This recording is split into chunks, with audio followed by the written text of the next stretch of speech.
Hi friends, welcome back to widget master. എൻ ഗെയിമിന്റെ toy cover ഇറങ്ങിയതിന് ശേഷമുള്ള ഡിസ്കഷൻ ആയിരുന്നു ഒരു പുതിയ വില്ലൻ വരുന്നതിനെ പറ്റി. ഒരു പുതിയ വില്ലൻ താനോസിനോടൊപ്പം ചേരുകയാണോ അതോ താനോസിനെ ആന്റി ഹീറോ ആക്കിയുള്ള ഒരു പുതിയ വില്ലൻ അവഞ്ചേഴ്സിനെ നേരിടാൻ വരികയാണോ എന്നതിനെ പറ്റിയുള്ള കുറെ ഡിസ്കഷൻ ഫാൻസിനോടെ തന്നെ ഉണ്ടായിരുന്നു. വെറും ഒരു ടോയ് കവറിനെ ബേസ് ചെയ്തുകൊണ്ട് ഒരു പുതിയ വില്ലൻ വരും എന്ന് നമുക്ക് ഒരിക്കലും തീർത്തും പറയാൻ സാധിക്കില്ല. എന്നാൽ കുറച്ച് ദിവസങ്ങൾക്ക് മുമ്പ് ഇറങ്ങിയ ചില ന്യൂസ് കാരണം ആ റിപ്പോർട്ട് ഓൾമോസ്റ്റ് കൺഫേംഡ് ആണ്. എന്നിരുന്നാലും നമുക്ക് ഇന്ന് വീഡിയോയിൽ അതിനെപ്പറ്റി കൂടുതൽ ഡിസ്കസ് ചെയ്യാം. അതിന് മുമ്പ് നിങ്ങൾ എൻ്റെ ഈ ചാനലിലെ വീഡിയോ ആദ്യമായിട്ട് കാണുന്നെങ്കിൽ ഈ ചാനൽ ഒന്ന് സബ്സ്ക്രൈബ് ചെയ്യുക, അതോടൊപ്പം ബെല്ലൈക്കൺ എനേബിൾ ചെയ്യുക. ഞാൻ എപ്പോൾ പുതിയ വീഡിയോ ഇട്ടാലും നിങ്ങൾക്ക് ഉടനെ നോട്ടിഫിക്കേഷൻ വരുന്നതാണ്. So let's start. എൻ ഗെയിമിന്റെ ഈ ടോയ് കവറിൽ നിന്നാണ് ഒരു പുതിയ വില്ലൻ വരുന്നതിനെ പറ്റിയുള്ള ഡീറ്റെയിൽസ് കൂടുതലും ഫാൻസിന് ലഭിച്ചിരുന്നത്. കൂടാതെ ആ ടോയ് കവറിൽ നിന്ന് അവഞ്ചേഴ്സിന്റെ പുതിയ ക്വാണ്ടം സൂട്ടിനെ പറ്റിയുള്ള ഒരു ഐഡിയയും ഫാൻസിന് ലഭിച്ചിരുന്നു. കൂടാതെ ആ ടോയ് കവറിന്റെ ഡിസ്ക്രിപ്ഷൻ നോക്കുകയാണെങ്കിൽ നമുക്ക് കുറെ കാര്യം മനസ്സിലാക്കാവുന്നതാണ്. അതിന്റെ ഡിസ്ക്രിപ്ഷനിൽ നിന്ന് ഒരു പുതിയ ആപത്ത് ഭൂമിയിലേക്കും അവഞ്ചേഴ്സിനുമെതിരെ വരുന്നുണ്ടെന്ന് നമുക്ക് മനസ്സിലായി. എന്നാൽ ഈ ഒരു ന്യൂസിനെ ഉറപ്പിക്കുന്നതായിരുന്നു പിന്നീട് ഇറങ്ങിയ അവഞ്ചേഴ്സ് ഇൻഫിനിറ്റി വാർ കോസ്മിക് ഗസ്റ്റ് വോളിയം 2 ആഫ്റ്റർമാത്ത് എന്ന ബുക്ക്. ആ ബുക്കിന്റെ ബാക്ക് സൈഡിൽ നിന്ന് നമുക്ക് വ്യക്തമാണ് ഒരു പുതിയ വില്ലൻ വരുന്നുണ്ടെന്ന്. ഡോക്ടർ എറിക് സെൽവിക്കിനെ മുൻനിർത്തിയാണ് അവർ ആ ബുക്ക് പറയുന്നത്. ഡോക്ടർ എറിക് സെൽവിക് കൂടാതെ അദ്ദേഹത്തിന്റെ അസിസ്റ്റന്റായ ഡാൽസി ലൂയിസും കൂട്ടരും താനോസിന്റെ സ്നാപ്പിൽ നിന്ന് രക്ഷപ്പെട്ടിരുന്നു.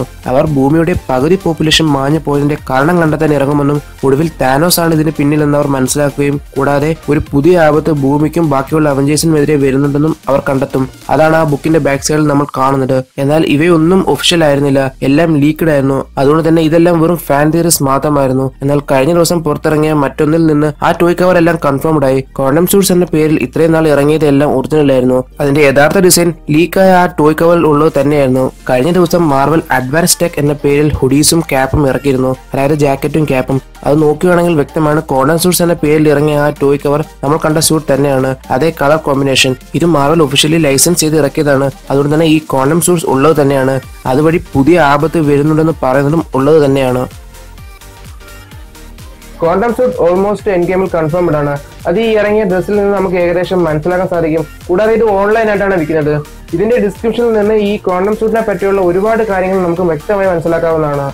ഇതിന്റെ ഡിസ്ക്രിപ്ഷനിൽ ബുള്ളറ്റ് പോയിന്റ്സ് ആയിട്ട് നൽകിയിരിക്കുന്നതിൽ നിന്ന് ഈ സ്യൂട്ടിന്റെ കുറെ പ്രത്യേകതകൾ നമുക്ക് മനസ്സിലാക്കാം. ഈ ബ്ലാക്ക് വൈറ്റ് റെഡ് കളർ കോമ്പിനേഷനിൽ വരുന്ന ഈ സ്യൂട്ട് കൊണ്ട് അവർക്ക് ഏത് എൻവയോൺമെന്റിലും സർവൈവ് ചെയ്യാൻ സാധിക്കുമെന്ന് ആദ്യത്തെ പോയിന്റിൽ പറയുന്നു.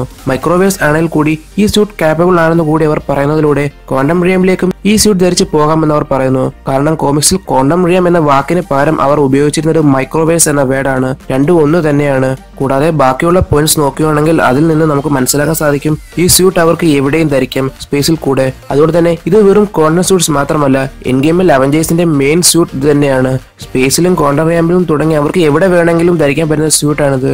ഈ സ്യൂട്ടിന്റെ ഏറ്റവും വലിയ പ്രത്യേകത ഇത് ഏത് രീതിയിലും ശരീരത്തിന് പാകമാകും എന്നതാണ്. സ്കോട്ട്ലാൻഡ് ആൻമാനായി മാറി ചെറുതാവുന്ന സമയത്തും കൂടാതെ ബ്രൂസ് ബാനർ ഹൾക്കാവുന്ന അവസരത്തിലും അവരുടെ ശരീരത്തിന് പാകമാകും. അടുത്ത പോയിന്റിൽ നിന്ന് നമുക്ക് ഈ കാര്യം വ്യക്തമായി മനസ്സിലാക്കാവുന്നതാണ്. കൂടാതെ ഈ ഡിസ്ക്രിപ്ഷന്റെ ലാസ്റ്റ് പോയിന്റിൽ അവർ പറയുന്നു ഇത് ഉണ്ടാക്കിയത് പോളിയസ്റ്റർ ബ്ലെൻഡ് കൊണ്ടാണെന്ന്, നാനോ ടെക്നോളജിയോ പ്രൈം പാർട്ടിക്കിൾസോ കൊണ്ടല്ല എന്ന്. അതുകൊണ്ട് തന്നെ നമുക്ക് ഉറപ്പിക്കാൻ സാധിക്കും ഒറിജിനൽ ക്വാണ്ടം റിയം സ്യൂട്ട് ഉണ്ടാക്കിയിരിക്കുന്നത് നാനോ ടെക്നോളജിയും പ്രൈം പാർട്ടിക്കിൾസും കൊണ്ടാണെന്ന്. നാനോ ടെക്നോളജി ഉപയോഗിക്കണമെങ്കിൽ അത് ടോണിക്ക് മാത്രമേ സാധിക്കൂ. ഇത് അഡ്വാൻസ് ആയ ടെക്നിക്കാണ്. കൂടാതെ പ്രൈം പാർട്ടിക്കിൾസ് അഥവാ ക്രോസ് പാർട്ടിക്കിൾസ് ഉള്ളതുകൊണ്ട് തന്നെ അവരുടെ മാസും ഡെൻസിറ്റിയും നിലനിർത്തിക്കൊണ്ട് അവർക്ക് ചെറുതാകാൻ സാധിക്കും. ആൻമാന്റെ സ്യൂട്ട് ഹാൻഡ് പ്രൈം ഉണ്ടാക്കിയതും ഈ പ്രൈം പാർട്ടിക്കിൾസ് കൊണ്ടാണ് 1960s. ഇത്രയും കാര്യങ്ങളാണ് ഇതിൽ നിന്ന് നമുക്ക് മനസ്സിലായത്. അതുകൊണ്ട് തന്നെ ഇതെല്ലാം വ്യക്തമാക്കുന്നത് ആ പുതിയ ആപത്തിന്റെ വരവിനെയാണ്. എന്നാൽ അത് ആര് എന്നതിനെ പറ്റിയുള്ള ഡിസ്കഷൻ കുറച്ച് നാളായി ഫാൻസിൽ നടക്കുന്നുണ്ട്. സോ MCUവിലെ മോസ്റ്റ് പവർഫുൾ ആയിട്ടുള്ള എൻ ഗെയിമിൽ വരാൻ ചാൻസ് ഉള്ള ചില വില്ലന്മാരെ പറ്റി നമുക്ക് നോക്കാം. എല്ലാവരും ആദ്യം പറയുന്ന പേര് ആദം വാർലോക്കിന്റെ തന്നെയാണ്. കാരണം ഓൾറെഡി ആദം വാർലോക്കിനെ MCUവിൽ ഉൾപ്പെടുത്തി നമ്മൾ ഗാർഡിയൻസ് ഓഫ് ഗാലക്സി വോളിയം 2 കണ്ടതാണ്. അതുകൊണ്ട് തന്നെ അതിന് സാധ്യത കൂടുതലാണ്. എന്നാൽ ആദം വാർലോക്കിനെ ഗാർഡിയൻസ് ഓഫ് ഗാലക്സി വോളിയം 3 മാത്രമേ ആദ്യം ഇൻട്രൊഡ്യൂസ് ചെയ്യുകയുള്ളൂ എന്ന് കെവിൻ ഫെയ്ജി വ്യക്തമാക്കിയിരുന്നു. അതുകൊണ്ട് തന്നെ ആദം വാർലോക്കിനെ എൻ ഗെയിമിൽ ഉൾപ്പെടുത്തുമെന്ന കാര്യത്തിൽ ഉറപ്പില്ല. എന്നാൽ അടുത്ത പറയുന്ന പേരാണ് ഫാൻസ് ഏറ്റവും കൂടുതൽ പ്രതീക്ഷിക്കുന്നത്, ലിവിംഗ് ട്രൈബ്യൂണൽ. കാരണം ഇൻഫിനിറ്റി വാറിന്റെ സ്റ്റോറി ലൈനും കൂടാതെ എൻ ഗെയിമിന്റെ ഇതുവരെ നമ്മൾ പ്രെഡിക്റ്റ് ചെയ്ത സ്റ്റോറി ലൈനുമായി ബന്ധപ്പെട്ട് വരാൻ സാധ്യതയുള്ള കോസ്മിക് എന്റിറ്റിയാണ് ലിവിംഗ് ട്രൈബ്യൂണൽ. കാരണം ലിവിംഗ് ട്രൈബ്യൂണലിന്റെ പ്രധാന ജോലി തന്നെ യൂണിവേഴ്സിലെ ബാലൻസ് മെയിൻറ്റെയിൻ ചെയ്യലാണ്. ഓൾറെഡി ലിവിംഗ് ട്രൈബ്യൂണലിനെ MCUവിൽ എക്സിസ്റ്റ് ആണ്. അത് നമുക്ക് ഡോക്ടർ സ്ട്രേഞ്ചിന്റെ മൂവിയിൽ നിന്നും മനസ്സിലാക്കാവുന്നതാണ്.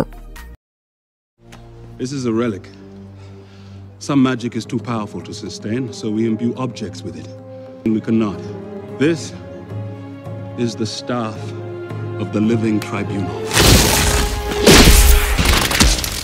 അതുകൊണ്ട് തന്നെ ഒരു പുതിയ വില്ലൻ ഉണ്ടാകുകയാണെങ്കിൽ അതിന് ഏറ്റവും കൂടുതൽ സാധ്യത കൽപ്പിക്കുന്നത് MCUവിലെ മോസ്റ്റ് സെക്കൻഡ് പവർഫുൾ വില്ലനായ ലിവിംഗ് ട്രൈബ്യൂണലിനെ തന്നെയാണ്.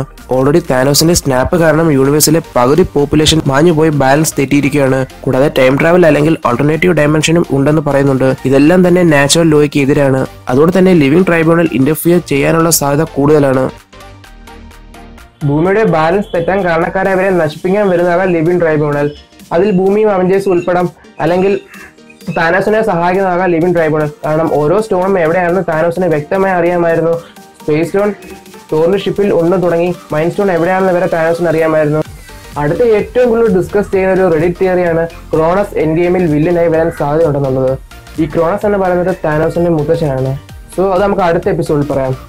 അതുകൊണ്ട് തന്നെ ഈ വീഡിയോ നിങ്ങൾക്ക് ഇഷ്ടപ്പെട്ടാൽ തീർച്ചയായും നിങ്ങൾ ലൈക്ക് ചെയ്യുക. അതോടൊപ്പം നിങ്ങളുടെ അഭിപ്രായ നിർദ്ദേശങ്ങളും ഈ വീഡിയോയുടെ കമന്റ് ബോക്സിൽ രേഖപ്പെടുത്തുക. നിങ്ങൾക്ക് നിങ്ങളുടേതായ ഫാൻ തിയറീസും പ്ലോട്ട്സും വീഡിയോയുടെ കമന്റ് ബോക്സിൽ രേഖപ്പെടുത്താം. ഇനി വരുന്ന എപ്പിസോഡിൽ അത് ഡീറ്റെയിൽ ആയിട്ടും ക്ലിയർ ആയിട്ടും ബ്രേക്ക് ഡൗൺ ചെയ്യാമെന്ന പ്രതീക്ഷയോടെ എന്റെ പേര് Amal. You are watching widget master.